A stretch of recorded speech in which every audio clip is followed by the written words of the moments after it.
So, good afternoon, everybody.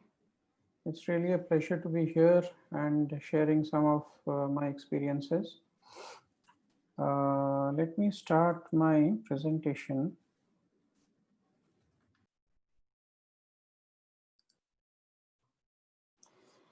So, the topic that was given to me was around strategizing manufacturing for post crisis stability. Uh, However, this is something that has got accelerated. What I'm going to talk about got really accelerated because of this COVID crisis. But nevertheless, we were on the road for this transformational journey, anyways. We had been talking about this initiative for some time now before even the crisis started. Uh, but once it started, it got accelerated, and we started finalizing our deals and contracts, etc. And we started the project during the lockdown period, and most of it is being done actually remotely by the both the implementation partner as well as our teams distributed across locations. So what is this all about? It's around our logistics operations and streamlining our supply chain. uh, I'm here representing and talking about Jindal Stainless, which is the largest stainless steel manufacturer in India. And it has extensive operations across the country, exports, imports, etc. So, if you look at, there are three legs. The domestic has inbound and outbound both, and then we have imports. Imports are largely bulk raw material imports, and exports are finished stainless steel coils and sheets, etc. Similarly, domestically, we have some inbound logistics operations for some of the raw materials and other materials as well, manufacturing related, as well as we have sheets and coils distribution across the whole country.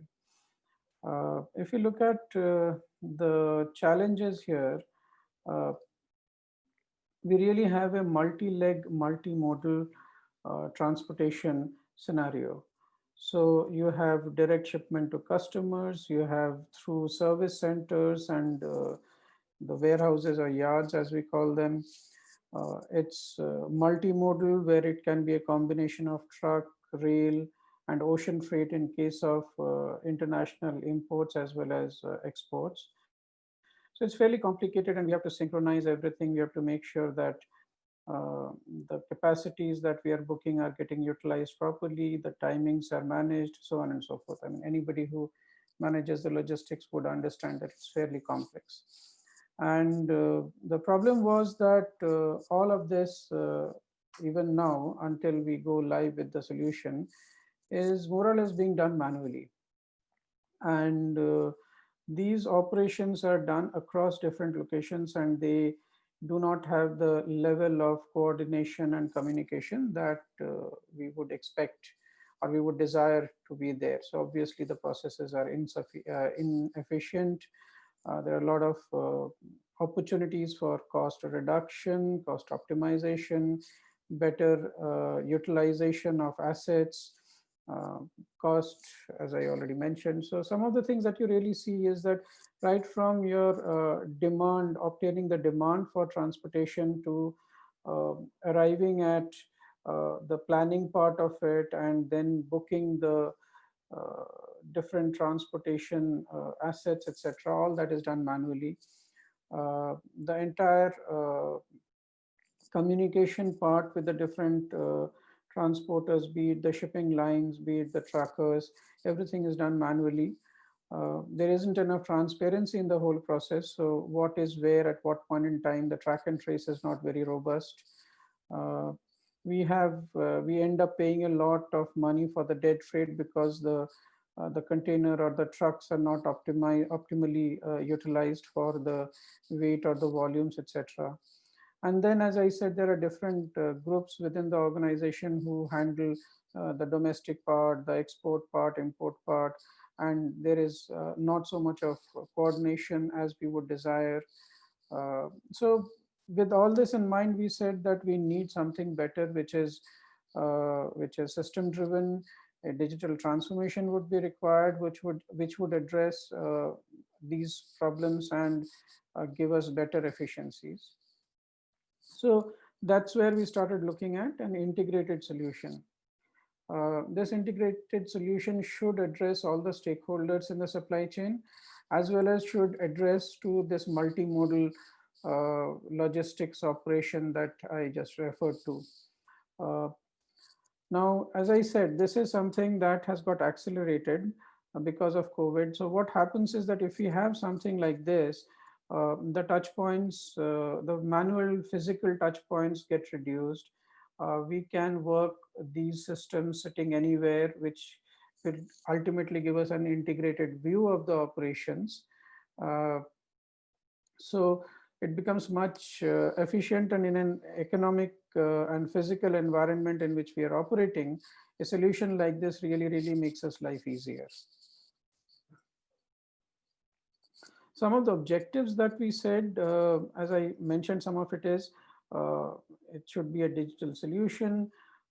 It should bring in transparency, automation in terms of planning, in terms of vehicle placement, the execution of those, the POD. Today we have manual POD, move to automated electronic POD, so that we know that the shipments are actually reaching the customers at a certain time that we desired to, or we had committed to. Paperless operation, and finally the efficiency and cost has to be addressed. So these were some of the objectives that we defined, and around this then we built the project, and we went about selecting a product and the implementation partner, etc. Very standard process.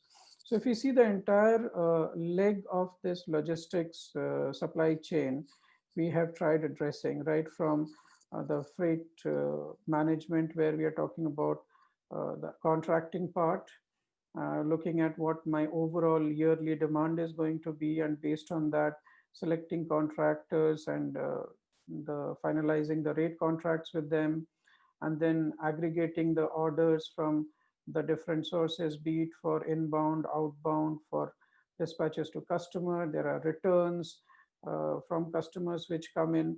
So, and looking at all that stuff and then consolidating and planning it for optimal vehicle load, optimal transportation size, and the route planning, etc.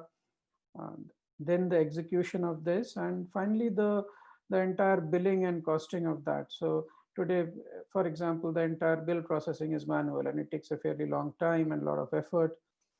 So the solution we wanted to also give us the provision for electronically raising bills, and making sure that we make the payments on time, the financial posting in the backend ERP, which is SAP, that needs to happen automatically. So it will hugely reduce the manual intervention and the cost and time of doing those processes, as well as wherever there are disputes, etc., with let's say transporter or a customer, those can also be addressed with this entire platform and resolved much faster. Uh, Obviously, for this to work, it has to be an integrated solution with the different stakeholders and partners. So these are some of the the data elements, or the transactions that we have identified that needs to be shared between JSL and the business partners, be it shipping lines or the truckers or railways, etc. So if you see, right from your rates to schedules to agreements to actual, the requirement for the shipment, the documentation, as well as once the shipment moves, the tracking of that and updating that to our system, and then giving the visibility to our customers as well as to where their shipments are. And for our internal, for the procurement part, giving visibility to, let's say, whether it's our 3PL partners, or whether it's our plant logistics guys or plant guys for planning the transactions or planning the operations, all that could be available. This is for some of you technically oriented guys. This is a non-technical view of the system architecture. So we have SAP ERP in the backend, and we chose SAP's transport management as the TMS solution. And we have, the different functionalities, obviously, which are there in TM, but it integrates with SAP ERP for the orders for transportation, and as well as for the booking the costs from where then the payment would finally be processed. On the other hand, it integrates with the various entities with whom we work, be it shipping lines, the different ports from where through which we import our material or export our material, our inland container depots, customs, railways, as well as the track and trace providers for GPS integration, etc. All that is getting integrated. And finally, the reporting of the data sitting in these systems will be aggregated in the SAP analytics cloud, and from that we would get analytical reporting on the various the transporters and stakeholders performance and our costs and stuff like that. There is some more details of it, not not for, unless you are really interested, I won't go too much into this. But essentially, the entire demand stuff comes from SAP, gets consolidated, and then the final shipment requirements for placing of vehicles, etc., that is shared with uh, the transporters, and similarly for ocean freight booking and container booking, etc. The triangulation of containers is one very important aspect for us, because we both import as well as export material in containers, and unless we utilize them well, the costs go up. So that, and then making sure that we don't end up with detention and demurrages in case of, containers, or in case of trucks, etc. So towards that, the demand planning is extremely important. And after that, the freight planning and indenting of that. um, so as I mentioned, resource scheduling, the vehicles, etc., getting the information on the ocean liners schedules, the train schedules, then trucks, of course, that is based on our needs. Whatever we place orders for, that comes. So overall, this entire stuff is going to get automated, and a lot of these manual activities, not a lot, most of the manual activities actually will get eliminated. And then the costing part of it, which is the entire agreement management, the rates management, calculation of freight costs, etc., posting of that in SAP, creating your accounts payable ledger entries. If any credit memos are to be processed, that also gets passed on. The entire invoice verification will happen electronically based on the data available in TM rather than manual paper pushing. And then any if there are any differences, if there are any disputes, handling of those and settling those within the system, all that is also available. Some of the key features, apart from, of course, the demand consolidation and the planning, is one is the partner collaboration portal with our vendors largely. So this is a portal which will be available, and all the communication with the partners would be through this. So whenever we have a requirement and we are placing the indent for that, we will publish it here. The partners can come in, they can have a look at it, they can confirm whether they can meet those requirements or partly, fully, etc. Based on that, separately, contingency planning can be done. Whatever their operations with us, the details of that, all that views will be available here. Their billing details, the payment details, all that stuff will be all available through this portal, as well as any disputes that they want to raise, they would be able to do this. So this is one very, very important piece for collaborating with the different partners, apart from, the automated EDI interfaces or API interfaces that we would have. But wherever people need to interact with us, they will interact with this portal, through this portal. And for us as an organization, we would get what we call a logistics control tower, where we will get end-to-end visibility for the entire operation. Uh, this is just a graphic representation, but basically the user would be able to see end to end whatever is happening in the logistics chain, both in terms of the planning, the operations, the execution, and finally the delivery to the customer. Real-time tracking I mentioned, this will be integrated with having maps provided by some service provider and the GPS tracking. We are also looking at container tracking.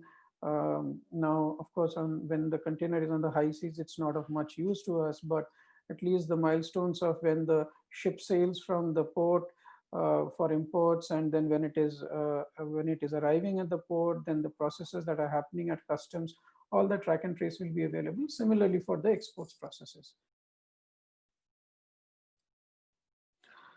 Some of the benefits that we expect is, our efficiency in operations, particularly dispatch efficiency, because all that is planned by us and then managed.